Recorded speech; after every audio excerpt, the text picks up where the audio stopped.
हम्म स्वागत है आप सभी का।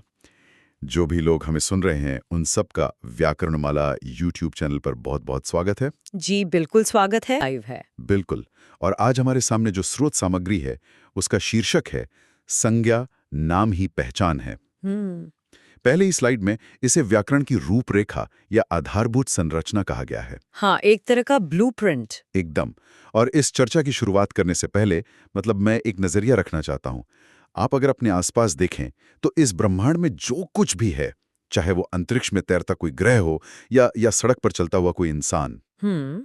या फिर हमारे मन में छिपा कोई बहुत ही सूक्ष्म विचार ही क्यों ना हो, हर एक चीज पर एक अदृश्य एक टैग दुनिया में, इसी टैग को, इसी बारकोड को हम संज्ञा कहते हैं। तो आज हमारा मिशन सिर्फ रटे रटाए नियम दोहराना नहीं है। बिल्कुल नहीं, क्योंकि जब लोग संज्ञा सुनते हैं तो अक्सर उन्हें स्कूल की वो पुरानी परिभाषा याद आती है। हाँ, किसी व्यक्ति, वस्तु, स्थान। हाँ, स्थान या भाव के नाम को संज्ञा कहते हैं। हम्म।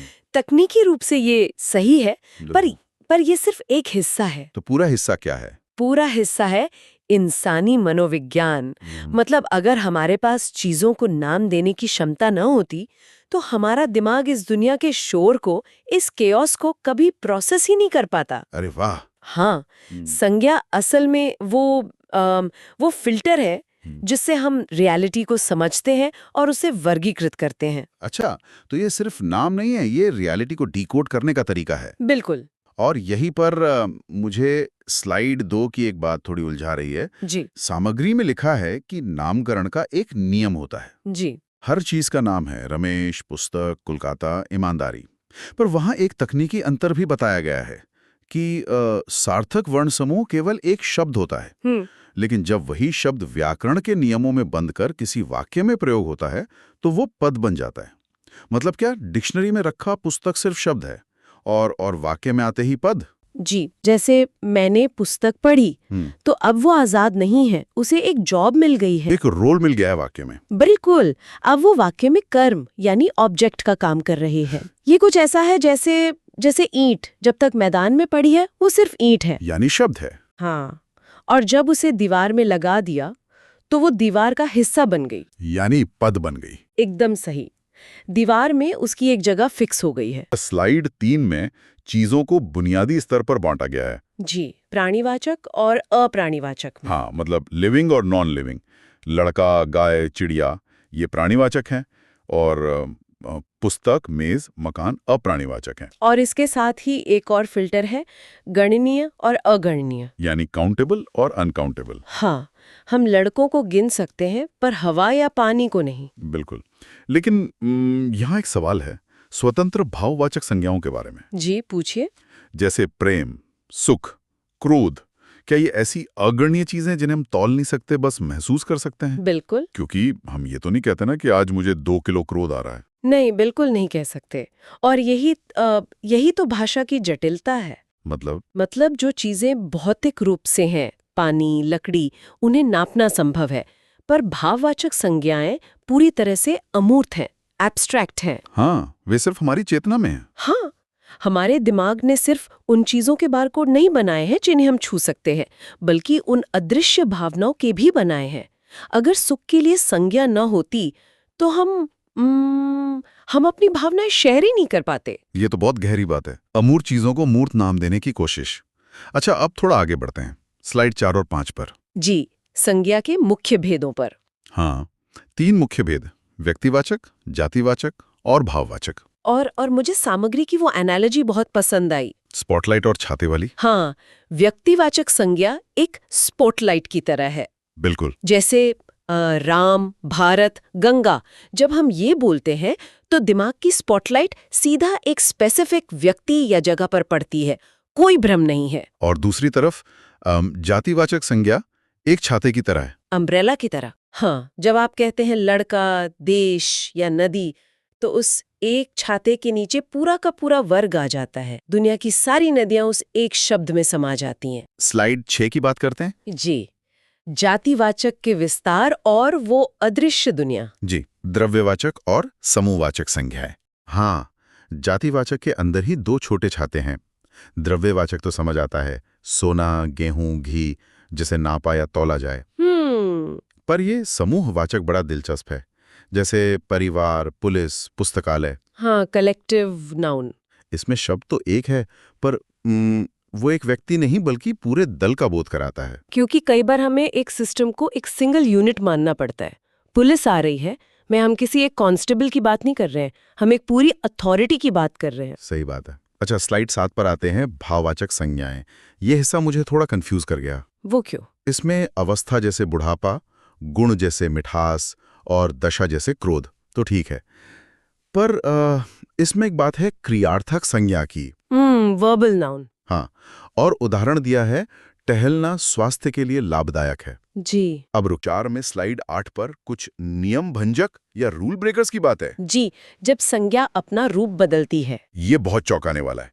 पहला है जातिवाचक से व्यक्तिवाचक बन जाना। हाँ। जैसे नेताजी, दुनिया में बहुत नेता हैं, ये एक छाता है, पर वाक्य है नेताजी ने जय हिंद कहा, तो ये अचानक विशिष्ट कैसे हो गया? सुभाष चंद्र बोस के साथ इतनी मजबूती से जोड़ दिया है कि संदर्भ आते ही छाता बंद हो जाता है और स्पॉटलाइट जल जाती है। तो मतलब व्याकरण को भी समाज और इतिहास के सामने झुकना पड़ता है। बिल्कुल। और इसका उल्टा भी है, व्यक्तिवाचक से जातिवाचक। हाँ, जैसे कश्मीर। हाँ, सामग्री में वाक्य है प्रयागराज उत्तर प्रदेश का कश्मीर है। कश्मीर तो एक जगह है ना? वो जगह है, पर इस वाक्य में वो एक गुण बन गया है, सुंदरता का प्रतीक। अच्छा, तो वो स्पेसिफिक नहीं रहा है, क्वालिटी बन गया। हाँ, और जो क्वालिटी या वर्ग बन जाए वो जातिवाचक हो जाता है। और एक तीसरी चीज भी है, जब भाववाचक या व्यक्तिवाचक का बहुवचन बनता है तो वो भी जातिवाचक हो जाता है। जी, जैसे प्रार्थना का प्रार्थनाएं। हाँ, प्रार्थना एक भाव है, पर प्रार्थनाएं कहते ही वो गिना जाने लगा। या जैसे विभीषणों की कमी नहीं है, विभीषण तो एक इंसान था, पर बहुवचन बनते ही वो गद्दारों का एक पूरा वर्ग बन गया। क्या बात है। और स्लाइड 9 में शब्दों का रूपांतरण भी है। जी, प्रत्यय लगाकर, यानी सफिक्स लगाकर। हाँ, जैसे जातिवाचक मित्र में ता जोड़ा तो मित्रता बन गया, जो कि एक भाव है। और विशेषण मीठा में आस जोड़ा तो मिठास। ये सब नए शब्द बना रहे हैं, क्योंकि समाज के विकसित होने के साथ हमारी भावनाएं जटिल होती हैं। हम हर चीज के लिए नया शब्द नहीं गढ़ सकते, तो हम प्रत्यय जोड़कर रिसाइकल करते हैं। बहुत बढ़िया। अच्छा, अब हम संज्ञा के तकनीकी आयामों पर आते हैं। सेगमेंट 5, स्लाइड 10 और 11।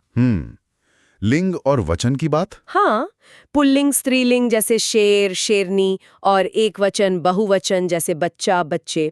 ये तो आसान है, पर इसमें विशेषज्ञ का ध्यान आकर्षित करने वाला एक खास नियम है। जी, ओकारांत और एकारांत शब्दों का नियम। हाँ, ये क्या है? देखिए, जिन शब्दों के अंत में ओ की ध्वनि आए, जैसे लड़कों, पेड़ों, या ए की ध्वनि आए, जैसे बेटे, इनका प्रयोग हमेशा बहुवचन में ही होता है। आप ये नहीं कह सकते कि एक लड़कों ने ये किया। हाँ, वो तो गलत ही लगेगा सुनने में। बिल्कुल, ये नियम ध्वनि और बनावट पर निर्भर करता है। ठीक है। और स्लाइड 11 पर है वाक्य के योजक यानी कारक। जी, केसेस। अगर मैं अपनी एनालॉजी दूं तो कारक वाक्यों में हड्डियों को जोड़ने वाले जॉइंट्स या गोंद की तरह है। बहुत अच्छी एनालॉजी है ना? और इसमें एक कारक चक्र दिया है जो क्रिया के चारों तरफ घूमता है। हाँ, कर्ता ने कर्म को करण से, हाँ, संप्रदान के लिए अपादान से, संबंध काके की, अधिकरण में पर, और संबोधन है अरे। पर ये क्रिया के इर्द गिर्द क्यों घूम रहे हैं? क्योंकि वाक्य का मुख्य काम ही एक्शन बताना है। मतलब क्या हो रहा है? हाँ, तो एक्शन किसने किया? कर्ता ने। इम्पैक्ट किस पर पड़ा? कर्म पर।